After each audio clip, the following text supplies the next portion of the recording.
Andrew Cuomo spent millions on campaign ads filled with lies. The reason? Cuomo's failing New York. Under Cuomo, we have the highest taxes and record job losses. Cuomo is at the center of Albany corruption under federal investigation for obstruction of justice, witness tampering. Cuomo failed on jobs, failed on taxes, and failed us. That's why Cuomo is running a negative, mean-spirited campaign. And that's why Cuomo is afraid to debate his opponent. And welcome back to Hannity. New York's Democratic Governor Andrew Cuomo is well known for his dirty campaign tricks, and now his GOP opponent, Rob Astorino, is firing back with a new ad. Take a look. I'm not political. I'm a school teacher, but I'm also Rob Astorino's wife. And I have to speak out about the ugly and dishonest ads Governor Cuomo's been running. Governor, you've got to be kidding me. All summer and autumn long, my children have had to watch you throw mud at their father. But now, you've really gone too far for this mom and school teacher. Telling people my husband wants guns in classrooms. Guns in classrooms? You can't be serious. Your own consultant said he would do anything or say anything, including lie, to win an election. But I had no idea. What you're doing is unforgivable.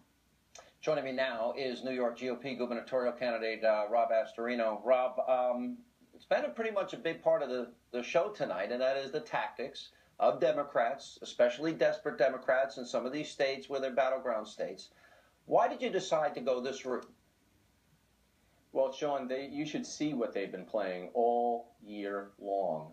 $30 million in pure, harsh, negative ads. Even the New York Times said have been false. Scaring seniors, guns in school. I mean, just nonsense stuff. The race card Al Sharpton has thrown out, Charlie Rangel, New York City council members calling me Bull Connor.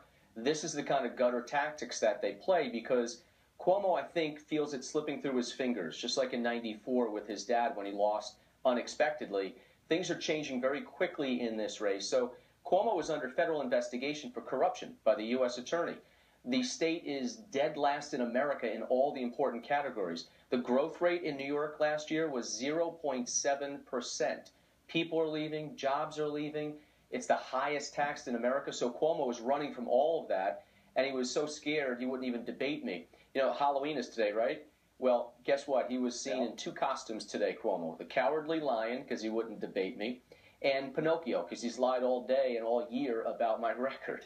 You know, look, I live in New York. He made comments about conservatives not being a part of New York, which I took very personally.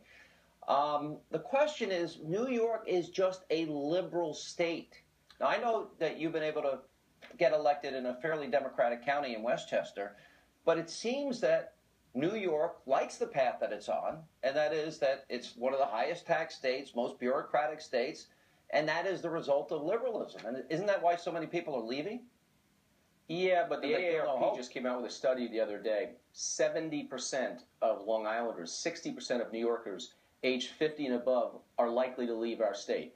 Middle class is just being destroyed in New York. And now Cuomo is hitched on his wagon to build de Blasio and the radicalism of New York City. He's publicly made promises to go around the state with the de Blasio agenda and just raise taxes and spending. It'll make it even worse. So New York has a choice here, just like in Westchester they did in '09 when I was running, and everyone said you can't possibly win. Westchester's a deep blue county, home of the Clintons, home of Cuomo, Hollywood elite, and they put me in because I said we're going to grow the economy, we're going to cut taxes, and that's what we did, and that's what we're promising. The Wall Street Journal, by the way, said that my plan was bold. It would make us the most competitive state in the Northeast by really and sharply reducing taxes, getting the economy going again, and that's what New York needs, and we're closing this race quickly. Upstate New York is half the vote, Sean. New York City's expected to be a lower turnout. Plus, Cuomo has a lot of problems on his left, believe it or not, where Democrats are not endorsing him or voting for him. So it's the suburbs that are going to make the big difference. Long Island, Westchester, where I am, and we can win this race. It's going to be a huge win on Tuesday, a big statement. Gun owners have to come out to vote. You've got Common Core, which I'm running against. You got a lot of big issues where people may not normally vote for Republican, but they will this time. We got to say goodbye. Thank you, Rob Astorino. We'll watch closely. Thanks, Sean. 4 days to go. Thanks for being with us. When we come back, tonight's question of the day. It's about Halloween. Straight ahead.